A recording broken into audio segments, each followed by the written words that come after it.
Gaz uğrundan, gaz idaralarından çıkmadık yerimiz kalan yok. İndi internete koymasak başka yerdeyim. Çıkabilemiz yok.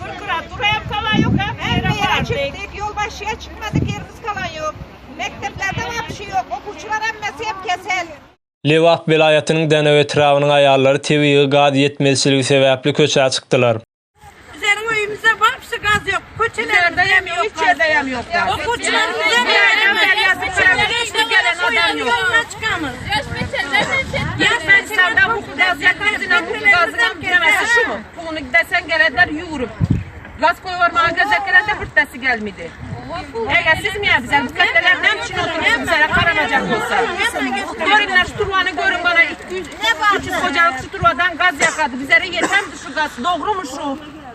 Öýlerde, iş yerlerinde we hatda mekteplerde gaz yetmezçiligi sebäpli gazdarjylaryň işlemeýänligi üçin gyşyň agyr geçýänliginden şikayetçi bolan aýallar näsazlygyň düzeltilmegini talap etdiler. Bu mesele Türkmenistanyň ähli künjeklerini öde giňden ýaýrap, her ýylyň gyş aýlarynda geçirji turwalarda tebiği gazyň akyşy haýallaýar. Haýallamagynyň sebäbi bolsa sowuk howalarda tebiği gazyň dykyldygynyň artyp gaz akyşyny peteldýär. Bu ýagdaýy çözmek üçin turwalardaky basynjyň artdyrylmagy gerekli.